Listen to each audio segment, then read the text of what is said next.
तो आप लोग जैसा कि जानते हैं कि पिछले दिनों में हम लोगों ने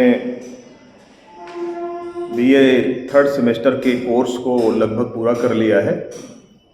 लगभग क्या, लगभग पूरा ही हो गया है। तो कुछ महत्वपूर्ण चैप्टर्स को हम लोग रिवाइज करेंगे। इसके तहत अभी हाल ही में आप लोगों ने मिडिल टेस्ट या मिड टर्म असेसमेंट टेस्ट दिया है, सेमिनार सेशन का प्रेजेंटेशन किया है और उसका इवैल्यूएशन आपका चल रहा है। आज हम लोग बात करते हैं कि भारत में राष्ट्रपति शासन या राज्य में संवैधानिक आपातकाल के क्या प्रावधान हैं और इसको लेकर के भारत में किस प्रकार से राजनीति होती आई है। तो पिछले दिनों आपने देखा कि भारत में व्यवहारिक धरातल पर चलने वाली राजनीति में राष्ट्रपति के आपातकालीन प्राविधान के अंतर्गत अनुच्छेद 356 को लेकर के भी इस देश में बहुत बार विवाद की स्थितियां उत्पन्न होती रही हैं।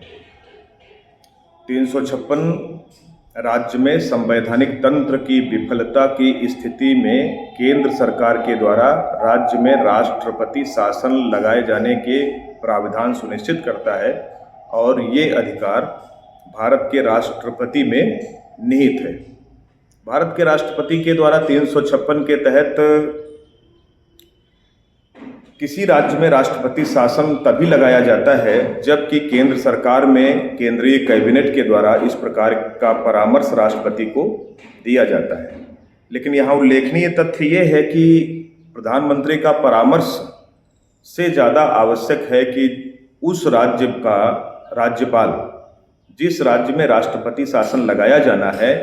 उस राज्य में राज्यपाल के द्वारा इस आशय का प्रतिवेदन राष्ट्रपति को सौंपा जाए कि राज्य में कानून व्यवस्था की स्थिति ठीक नहीं है और राज्य सरकार संवैधानिक उपबंधों के अनुरूप शासन व्यवस्था का संचालन करने में विफल हो चुकी है। तो इस प्रकार की रिपोर्ट को संज्ञान में लेकर के केंद्र सरकार चाहे तो उस राज्य में राष्ट्रपति शासन लागू कर सकती है। इसी प्रकार से भारतीय संविधान में एक अनुच्छेद और है जिसका जिक्र आता है और वो अनुच्छेद है आर्टिकल 365। आर्टिकल 365 में ये प्राविधान है कि केंद्र सरकार के द्वारा राज्यों के लिए समय समय पर जारी किए जाने वाले विशेष निर्देशों का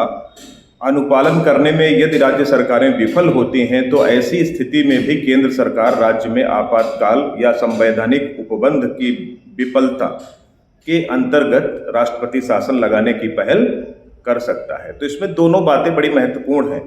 एक तो राज्यपाल का प्रतिवेदन कि राज्य में राष्ट्रपति शासन लगाया जाना क्यों जरूरी है, क्योंकि राज्य में चुनी हुई सरकार संविधान के उपबंधों के अनुरूप काम करने में सफल नहीं है। दूसरा पहलू ये है कि राज्य सरकार केंद्र सरकार के महत्वपूर्ण निर्देशों का अनुपालन या तो जानबूझ करके नहीं कर रही है या उन अनुपालन को करने में वो असफल सिद्ध हो रही है। तो ये दोनों ही परिस्थितियां हैं जबकि राज्य में संवैधानिक संकट मानते हुए वहाँ पर राष्ट्रपति शासन लागू करने की सिफारिश या अनुमोदन राष्ट्रपति के द्वारा किया जाता है। तो 356 के तहत जो संक्षेप में बात आती है वो ये आती है कि 356 आर्टिकल के तहत राज्यों में चुनी हुई लोकतांत्रिक सरकार को केंद्र सरकार के द्वारा अपदस्थ करके वहाँ पर राष्ट्रपति शासन लगाए जाने का प्राविधान निहित है। इसीलिए जब हम लोग संघीय शासन प्रणाली की व्यवस्था पढ़ते हैं तो उसमें हम लोग ये देखते आए हैं कि भारत में एक पूर्ण संघ की व्यवस्था नहीं है, क्योंकि यहाँ पर शक्तियाँ केंद्र को अधिक प्राप्त हैं राज्यों की तुलना में। उसमें आर्टिकल 356 को भी हम लोग गिनते हैं और गिना सकते हैं। आपको इसको कंसीडर करना चाहिए कि राज्य की स्वायत्त सत्ता, राज्य की लोकतांत्रिक सत्ता, राज्य में जनता के द्वारा चुनी हुई सरकार को भी केंद्र सरकार विशेष परिस्थितियों में अपने हाथ में हस्तगत कर लेती है और राज्य में चुनी हुई सरकार को हटा सकती है। तो ये एक महत्वपूर्ण विषय है। अब इसमें दूसरा पहलू ये है कि राष्ट्रपति के द्वारा आपातकाल की उद्घोषणा के पश्चात क्या वहाँ पर राष्ट्रपति शासन लागू हो जाएगा या इसके अलावा प्रक्रिया के अंतर्गत कुछ और आवश्यक है। तो इसमें ये प्राविधान संविधान के आर्टिकल 56 में ही निहित है कि राष्ट्रपति के द्वारा किसी राज्य में राष्ट्रपति शासन लागू किए जाने के पश्चात 2 माह के अंदर यानी 60 डेज के अंतर्गत केंद्रीय संसद के दोनों सदनों के द्वारा अपने उपस्थित और मतदान करने वाले सदस्यों के 50% बहुमत के साथ में राष्ट्रपति के द्वारा राष्ट्रपति शासन लगाए जाने के निर्णय का अनुमोदन किया जाना आवश्यक है। आगे चल करके अनेक संवैधानिक संशोधन हुए और मामला सुप्रीम कोर्ट में भी गया, तो कुछ इन व्यवस्थाओं में परिवर्तन किया गया है जिसका जिक्र मैं आगे के परिच्छेद में करूंगा। लेकिन यहाँ पर महत्वपूर्ण ये है कि हम ये जानें कि राष्ट्रपति के द्वारा किसी भी राज्य में राष्ट्रपति शासन लगाए जाने का निर्णय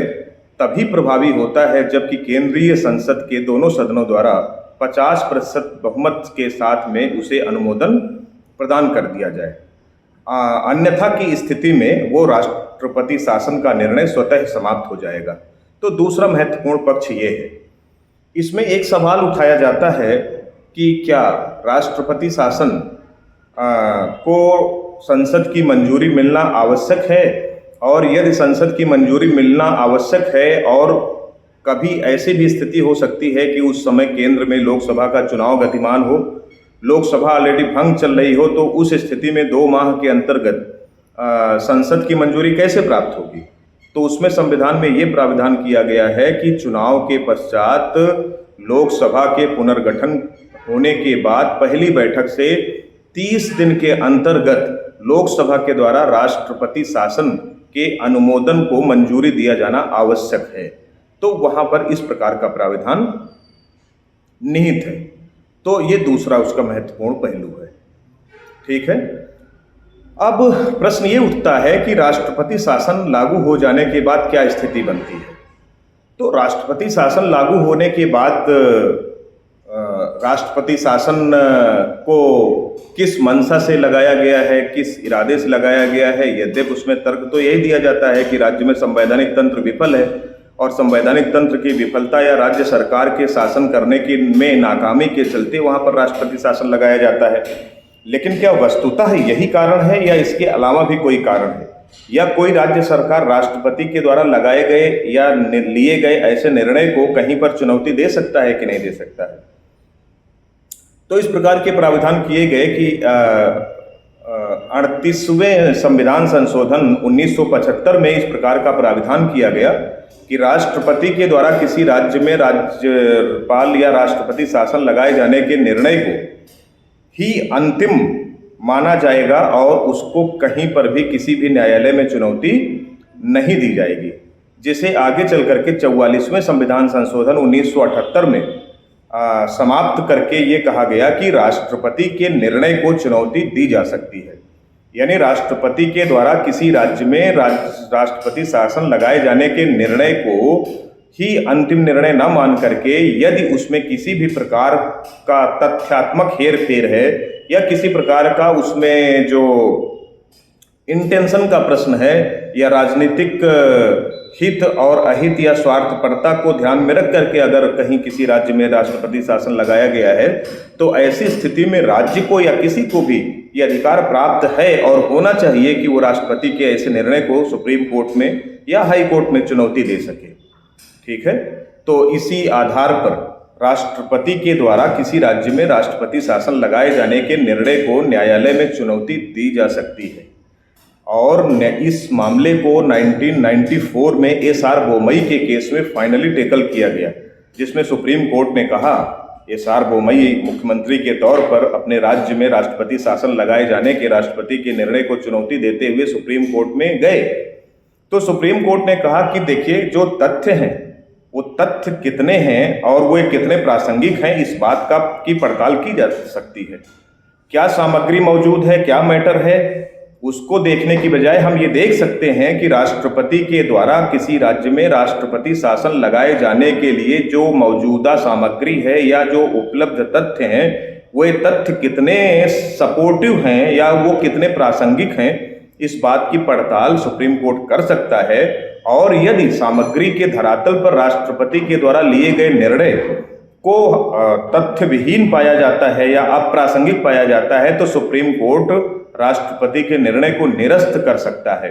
और अगर इस तरह का मामला आता है तो किसी राज्य में राष्ट्रपति शासन के निर्णय को सुप्रीम कोर्ट के द्वारा निरस्त किए जाने की स्थिति में उस राज्य में न केवल सरकार और मंत्रिपरिषद पुनः बहाल हो जाएगी, बल्कि विधानसभा भी रिस्टोर हो जाएगी, विधानसभा भी पुनः कार्य करने लगेगी और सरकार की बहाली हो जाएगी। तो 1994 के बाद राष्ट्रपति शासन लागू करने के मामले में राष्ट्रपति और केंद्र सरकार की जो शक्ति है उसको लेकर के ये स्थिति है। तो आज के इस टॉपिक पर जो संवैधानिक स्थिति है या राज्य में राज्यपाल के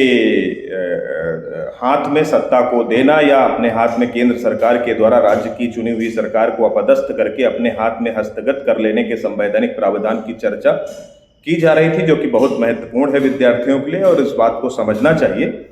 इसी विषय पर जो शेष पक्ष हैं या इससे जुड़े हुए जो शेष तथ्य हैं कि राज्यपाल का शासन या राष्ट्रपति शासन लगने के बाद उस राज्य की शासन व्यवस्था किस प्रकार से चलती है, इस बात को हम लोग नेक्स्ट लेक्चर में कवर करेंगे। आप सभी को बहुत बहुत धन्यवाद, आपने ध्यान से सुना।